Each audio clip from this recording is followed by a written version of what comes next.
Hello po, good morning po sa inyong lahat. Ngayon po, mag-harvest na po tayo ng ating pechay. Ayan po, oh, nakalalaki. Ganda ho ng kanyang pagkatubo, malusog. So ngayon po, harvestin na natin siya. At kami magluluto. Ayan, ang aming pechay. Ito, nakalalaki ho niya. Oh. Ayan po yung palad ko. Ayan ho yung dahon niya. Ang laki. Nakakatuwa akong tignan.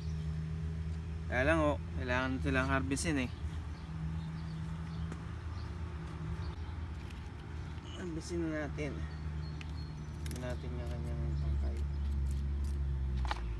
Ayan oh, ang pag-harvest, hilahin nyo lang. Ayan oh.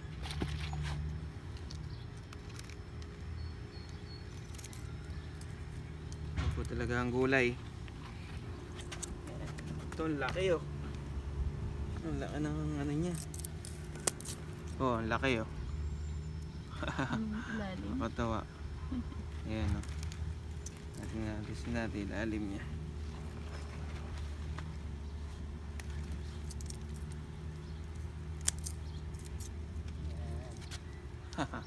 Late tong isa.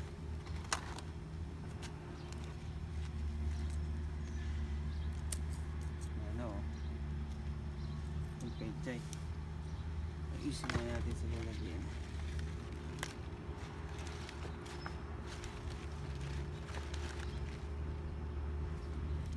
Ito dalawa.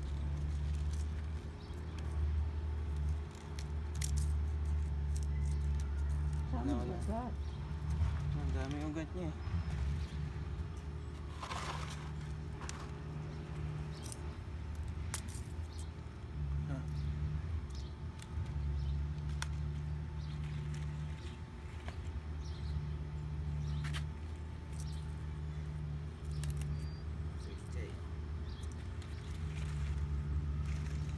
I think it's na enough na isang lalagyan. Puno na yung palanggana natin. May sigara na ito rin. Puno na eh. Kaya puno na magsisiksikan siya. May isang diretso po. Ako para inanin na ho natin sila. Para yun naman sili naman ang makabulas. Yan. So hindi ho siya, yung garden ho natin hindi nawala ng tanim. After ng pechay, meron pang sili. So yung sili naman, tsaka yung talong sa side, bubulas. Ito big one. Yung isang yan. This one? Kaya mo yung ugat ho nung ano. Ayan yung ugat. Sarap yung sigang nito oh. Kaya ano, kinisa. Fresh na fresh. Oh. Ano, ibang ipe-fresh pa dito.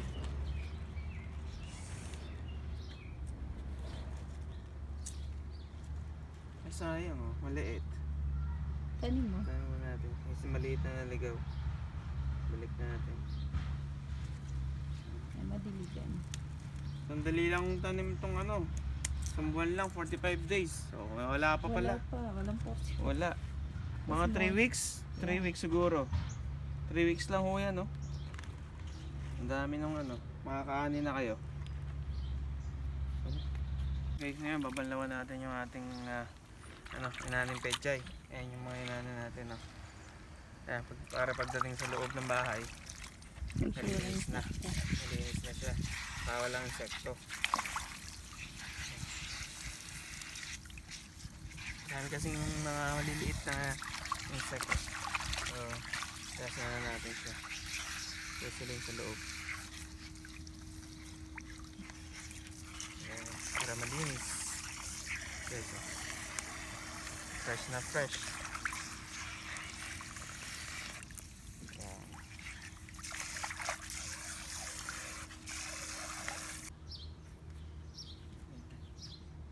Ayan guys, oh. Ayan yung inanay natin pechay, oh. Ang dami. Oh. So yung iba, pamimigay natin sa mga kaibigan natin. Ayan, oh. Nangihingi sila eh. Ayan, ang dami guys. Meron pa tayo, di ba? Oh, marami pa naman eh. Marami pa naman kaming pechay. Marami pang tanim. Ayan, marami pa kaming tanim. Okay. Ito lang yung mga unang ani. Oh, pangalawang ani na pala. Yeah, pangalawa Ayan, na yan. pangalawang ani na namin. Ayan guys, oh. Nice.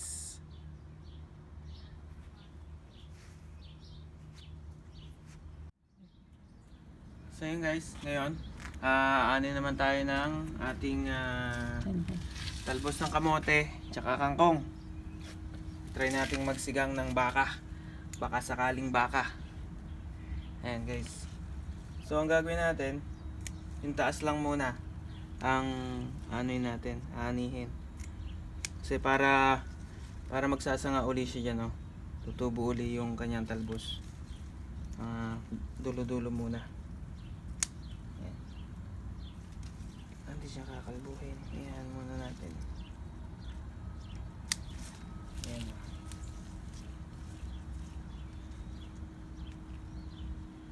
Ayan naman natin yung talbos. Ayan, mga dulo. Ayan, marami na eh. So yung talbos, habang tinatalbosan, mas lalong dumadami. Kasi nagsasanga siya eh. Nagtatalbos din sa ibang parts ng puno niya. Isang linggo lang to, napakadami na naman. Kulang natin yung sariwa. May matapakan ako din. Petsay, watch out. Ito here. Okay, so, sariwa oh. Ang ating talbos. Ang kamote. Ayan oh. Sariwa oh. Sarap magtanim. Sarap umani. Ayan guys, yung bunga ng pagod. Pag nagtatanim, yan ang masarap na parte ng pagtatanim. Yung pag-aani. Ayan o. Diyan sisirod siya no. Ayan o. Diyan. Sa bago na yan. Ito. Ayan.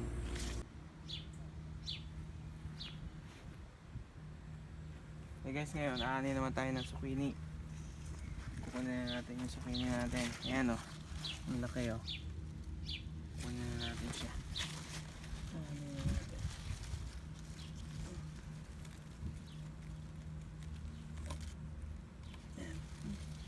Natin para lumaki na yung ibang ano niya. Ayan o. Tangkalin mo nga. Ang gano'n siya kalaki. Hindi pa na, maliit pa to eh. So ito yung unang bunga kaya medyo maliit pa. Pero yung mga susunod yan, yun ang mga lalaki.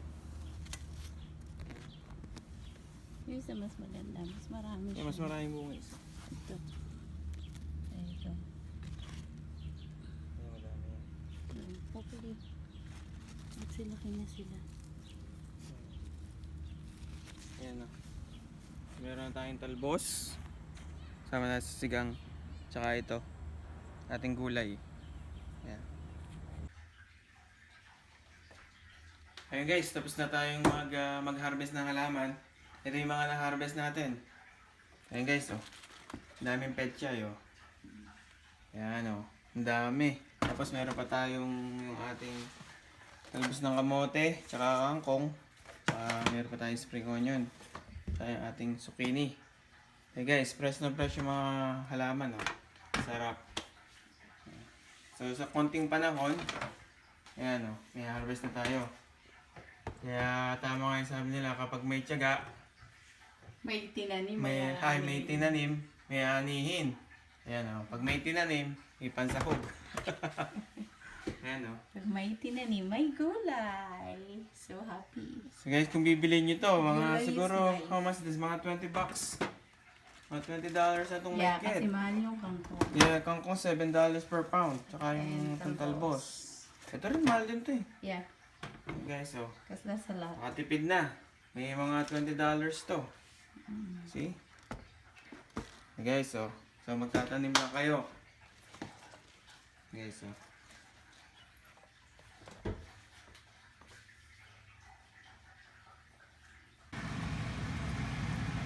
So guys, ayan na yung ating sinigang na baka.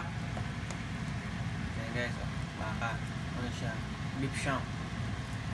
Ngayon, ilalagay na natin yung mga inani natin na talbos ng kamote tsaka kangkong. Guys, ilagay na natin. medyo kumulo-kulo na yan. Ayos na yan. Yung ating pechay. Ayan.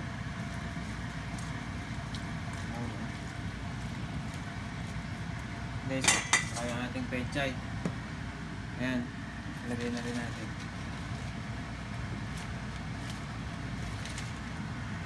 Ayan. Okay, so sarap. Fresh na fresh talaga yung gulay pag kayo ang nagtanim. Galing sa garden. Guys, pagka may isang kulo lang yan, pwede na yan.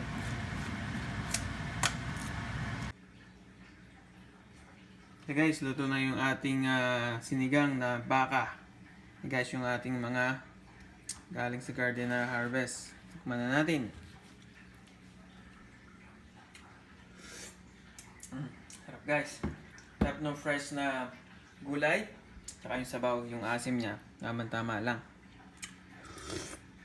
Tikman natin ngayon yung gulay.